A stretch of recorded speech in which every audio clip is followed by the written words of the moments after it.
Assalamualaikum warahmatullahi wabarakatuh.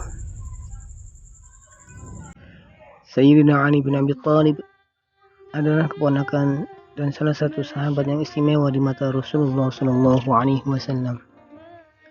Selain beliau tinggal langsung bersama Rasulullah, dia juga seorang pemberani yang pernah menggantikan posisi tidur Rasulullah di saat hijrah, dan juga seorang mujahid perang yang gagah.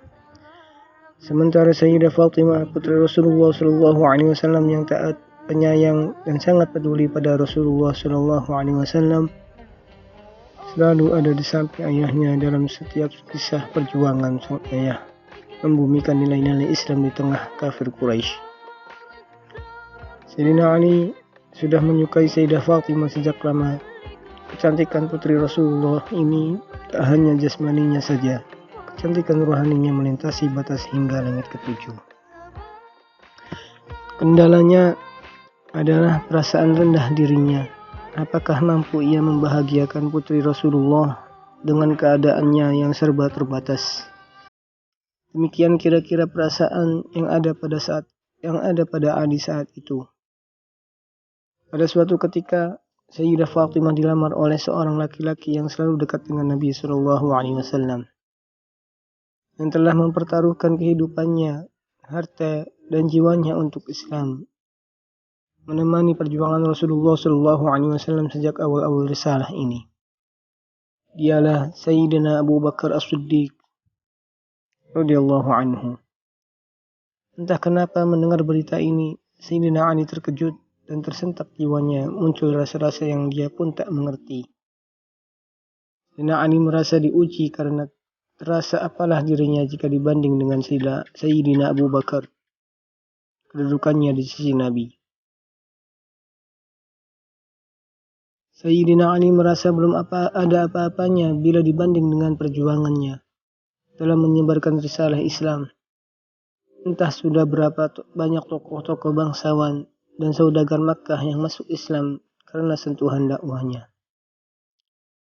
Dari sisi finansial, Sayyidina Abu Bakar As-Siddiq, seorang saudagar, tentu akan lebih bisa membahagiakan Sayyidah Fatimah. Sementara Sayyidina Ali hanya pemuda miskin dari keluarga miskin. Melihat dan memperhitungkan hal ini, Sayyidina Ali pun ikhlas dan bahagia jika Sayyidah Fatimah bersama Sayyidina Abu Bakar As-Siddiq radhiyallahu anhu. Meskipun ia tak mampu membohongi rasa-rasa dalam hatinya yang ia sendiri tak mengerti, apakah mungkin itu yang namanya cinta. Namun ternyata lamaran Abu Bakar As-Siddiq ditolak oleh Fatimah, sehingga hal ini menumbuhkan kembali harapannya. Sayyidina Ali kembali mempersiapkan diri, berharap ia masih memiliki kesempatan itu.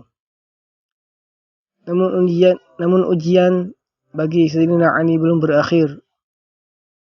Setelah Sayyidina Abu Bakar mundur, muncullah laki-laki dan gagah perkasa dan pemberani, seseorang yang dengan masuk Islamnya mengangkat derajat kaum muslimin. Seseorang laki-laki yang membuat syaitan berlari takut dan musuh-musuh Allah bertekuk lutut. Seorang yang diberi gelar Al-Faruq. Dialah Umar bin Khattab radhiyallahu anhu. Pemisah antara kebenaran dan kebatilan juga datang melamar Fatimah. Sayyidina Ali pun ridha jika Fatimah menikah dengan Umar.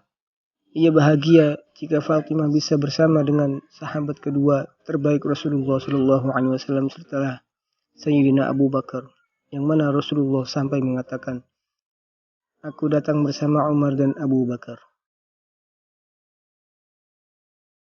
Namun kemudian Sayyidina Ali pun semakin bingung karena ternyata lamaran Umar pun ditolak. Setelah itu menyusul Sayyidina Abdurrahman bin Auf melamar sang putri dengan membawa 100 unta permata biru dari Mesir dan 10.000 dinar. Kalau diuangkan dalam rupiah kira-kira 55 miliar. Dan lamaran bermiliar-miliar itu pun ditolak oleh Rasulullah. Akan tetapi kekhawatiran Sayyidina Ali bin Abi Thalib belum berakhir sampai di sini. karena ternyata sahabat yang lainnya pun melamar sang Az-Zahra. Sayyidina Utsman bin Affan pun memberanikan dirinya melamar sang putri dengan mahar seperti yang dibawa oleh Sayyidina Abdurrahman bin Auf. Hanya ia menegaskan kembali bahwa kedudukannya lebih mulia dibanding Abdurrahman bin Auf karena ia telah lebih dahulu masuk Islam. Tidak disangka, tidak diduga, ternyata Rasulullah pun menolak lamaran Utsman bin Affan. 4 sahabat sudah memberanikan diri dan mereka semua telah ditolak oleh Rasulullah SAW atau Sayyidah Fatimah. Mengapa bukan engkau saja yang mencoba, kawan? Seru sahabat Ali. Mengapa engkau tak mencoba melamar Sayyidah Fatimah? Aku punya firasat, engkaulah yang ditunggu-tunggu baginda Nabi SAW. Aku tanyanya tak yakin. Ya, engkau wahai saudaraku. Aku hanya pemuda miskin, apa yang bisa aku andalkan? Sahabatnya pun menguatkan, kami di belakangmu, kawan. Akhirnya Sayyidina Ali pun memberanikan diri menjumpai Rasulullah SAW untuk menyampaikan maksud hatinya, meminang putri Nabi untuk jadi istrinya. Awalnya beliau hanya duduk di samping Rasulullah dan lama tertunduk diam, hingga Rasulullah pun bertanya, wahai putra Abu Thalib, apa yang kau inginkan? Sejenak Sayyidina Ali terdiam dan dengan suara bergetar ia pun menjawab, ya Rasulullah, aku hendak meminang Fatimah. Mendengar jawaban Ali, beliau SAW tidak terkejut. Bagus, wahai Ibnu Abu Thalib. Beberapa waktu terakhir ini banyak yang melamar putriku, tetapi ia selalu menolaknya. Oleh karena itu, tunggulah jawaban putriku. Kemudian Rasulullah SAW meninggalkan Ali dan bertanya kepada putrinya. Ketika ditanya, Fatimah hanya terdiam dan Rasulullah SAW menyimpulkan bahwa diamnya Fatimah pertanda kesetujuannya. Rasulullah kemudian mendekati Ali dan bersabda, apakah engkau memiliki sesuatu yang akan engkau jadikan mahar, wahai Ali? Ali pun menjawab, orang tuaku yang menjadi penebusnya untukmu, ya Rasulullah. Tak ada yang aku sembunyikan darimu. Aku hanya memiliki seekor unta untuk membantuku menyiram tanaman, sebuah pedang dan sebuah baju zirah dari besi. Dengan tersenyum Rasulullah SAW bersabda, wahai Ali, tidak mungkin engkau terpisah dengan pedangmu, karena dengannya engkau membela diri dari musuh-musuh Allah Subhanahu wa Ta'ala. Dan tidak mungkin juga engkau berpisah dengan untamu, karena ia engkau butuhkan untuk membantumu mengairi tanamanmu. Aku terima mahar baju besimu, juallah dan jadikan sebagai mahar untuk putriku. Wahai Ali, engkau wajib bergembira sebab Allah Subhanahu wa Ta'ala sebenarnya sudah lebih dahulu menikahkan engkau di langit sebelum aku menikahkan engkau di bumi. Diriwayatkan oleh Ummu Salamah radhiyallahu anha. Sayyidina Ali bin Abi Thalib menjual baju besi tersebut dengan harga 400 dirham dan menyerahkan uang tersebut kepada Rasulullah SAW. Dan Nabi pun membagi uang tersebut ke dalam 3 bagian.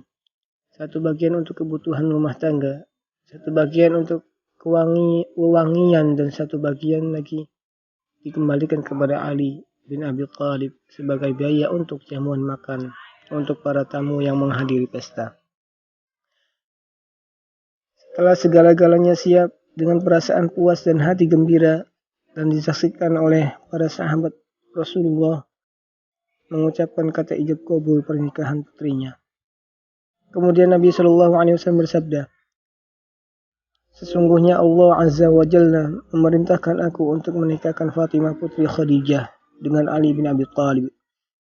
Maka saksikanlah sesungguhnya aku telah menikahkannya dengan mas kawin 400 dirham. Dan Ali ridho mahar tersebut. Maka menikahlah Ali dengan Fatimah. Pernikahan mereka penuh hikmah, walau diaurungi di tengah kemiskinan. Bahkan disebutkan oleh Rasulullah SAW sangat terharu melihat tangan Fatimah yang kasar karena harus menepung gandum untuk membantu suaminya. Dan malam harinya setelah dihalalkan oleh Allah Subhanahu wa taala, terjadilah dialog yang sangat menggetarkan. Dalam suatu riwayat dikisahkan bahwa suatu hari setelah keduanya menikah, Fatimah berkata kepada Ali, "Maafkan aku, karena sebelum menikah denganmu, aku pernah satu kali merasakan jatuh cinta kepada seorang pemuda, dan aku ingin menikah dengannya." Ali pun bertanya, mengapa ia tak mau menikah dengannya? Dan apakah Fatimah menyesal menikah dengannya? Sambil tersenyum Fatimah menjawab, "Pemuda itu adalah dirimu." Subhanallah. Itu adalah pujian terbaik dari seorang istri yang bisa membahagiakan hati suaminya. Sayyidina Ali dan Sayyidah Fatimah saling mencintai karena Allah. Mereka mencintai dalam diam, menjaga cintanya, dan Allah satukan dalam ikatan suci pernikahan. Masya Allah. Semoga Allah Subhanahu wa taala mempertemukan kita semua dengan orang-orang yang sungguh-sungguh mencintai kita seperti Sayyidah Fatimah dan Sayyidina Ali radhiyallahu anhu. Wallahu a'lam bishawab. Wassalamualaikum warahmatullahi wabarakatuh.